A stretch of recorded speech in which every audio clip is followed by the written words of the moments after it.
Now, Benny the Jet Urquidez needs no introduction.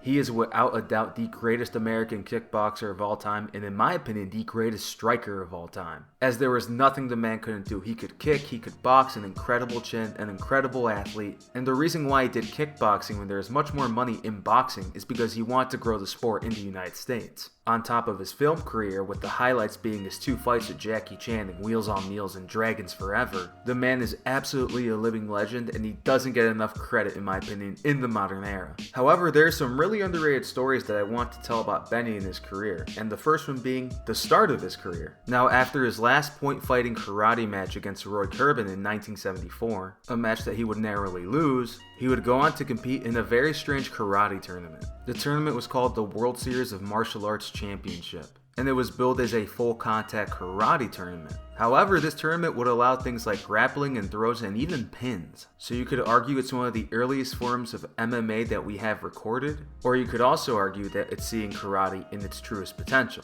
as karate also includes things like knees, kicks, throws, and pins. We just don't tend to see it, as when people think of karate in competition, they think of Olympic karate, which is point sparring or full contact kumite, not takedowns, throws, or ground and pound, like actually is a part of karate, but we just rarely ever see it, as that type of competition is mostly associated with MMA. But that happened in 1974, and the legendary Benny Urquidez took part in it. And not only that, this was an open weight tournament, meaning that there was a heavyweight fighter that fought in this tournament. And who was that fighter? Well, it was none other than Dana Goodson. Now, if you don't know who Dana Goodson is, and I don't blame you, he's actually a pioneer of Australian kickboxing and Muay Thai, as he helped found and train up the new generation that would go on to become world champion in those sports, as Australia is now a pretty notable force in the world of Muay Thai, with notable fighters such as John Wayne Parr or even Eddie Farrell. And although Dana Goodson would never become a world champion in kickboxing at the time, he was still notable for his somewhat awkward style and his very formidable punching power.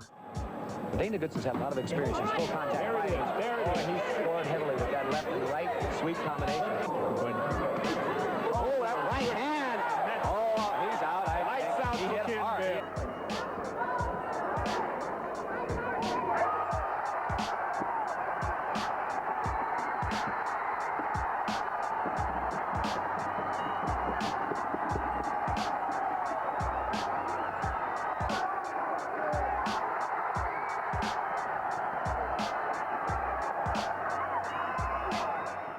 And although we don't have much footage of this whole tournament, we do have at least 2 matches. We have Dana Goodson in the semifinal match against Blinky Rodriguez. And if you don't know who Blinky Rodriguez is, he's Benny's brother-in-law, as he's married to his sister, also former world champion, Lily Urquidez. And the match against Blinky and Dana would be a pretty interesting one, with both of them kind of just staring at each other, as Blinky clearly respected Dana's size and power. And whenever Dana would blitz, Blinky would counter with double leg takedowns, and pretty solid ones too for the time. After a few seconds, the fight would get stood back up and they'd resume, with Dana's only real form of offense would be 12-6 elbows to Blinky's back and shoulder, and Blinky again being mindful of the power and resorting to the grappling and the takedowns. And would even see some ground and pound from Dana Goodson off of a failed wheel kick from Blinky, and it even led to them being in this weird 50-50 leg lock position. Needless to say, the ref stands it up and they continue on the same pattern. Blinky trying a counter with the takedowns, and Dana really only having any offense with those elbows. Dana would be declared the winner and would move on to the finals against Benny. And also to note, I couldn't find any scoring criteria or even a rule set for these matches, so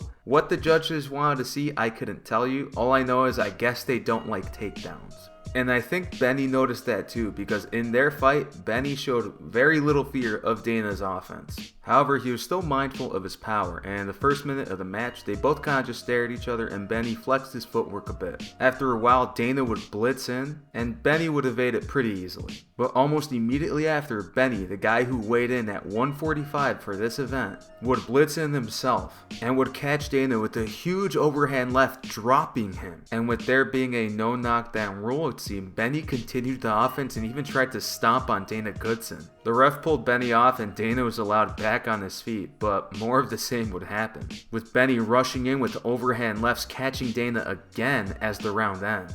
The second round begins with Dana blitzing in again. This time, Benny is ready for him and counters with a very nice takedown. As the fight resumes, Dana would blitz in again, and Benny showed his excellent movement as he would duck under the punches and get behind him. A solid showing of head movement and footwork. The two would throw down again, with Benny rocking Dana again with the overhand left.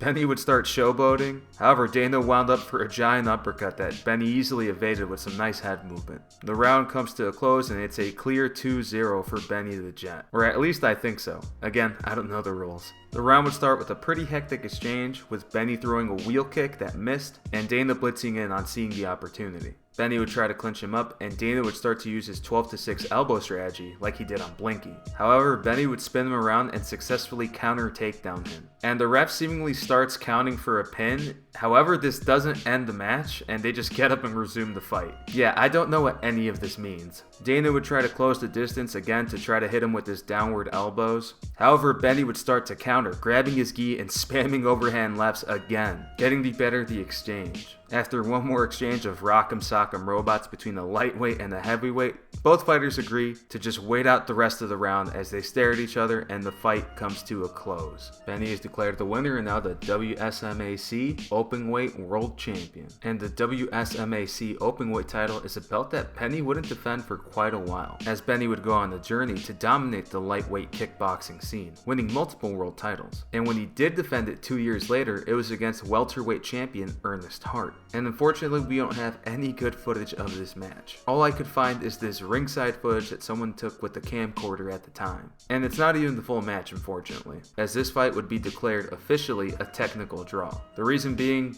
Ernest Hart suffered a cut somewhere after a throw, and we don't know the details other than that. And immediately after that, Benny would never defend that title again, and I have no clue what happened to it, as I'm assuming that it simply went away with time, like a lot of the notable kickboxing organizations of that time. But this is just one tale of Benny's storied kickboxing career, and I'd love to talk more about it. However, that's a video for another time. Other than that, thank you guys so much for watching this video. Please like, comment, and subscribe. I like to tell the stories of kickboxing and Muay Thai, because I think these combat sports do not get enough attention. And also I like to talk about the glory days of American kickboxing back when we were on top, believe it or not. So if you have any recommendations of a story you'd like me to tell, a video you'd like me to react, anything you'd like to see from me, please let me know in the comments below. I love to read comments. I like to talk to you guys. Thank you guys for watching the video again. Please like, comment, and subscribe.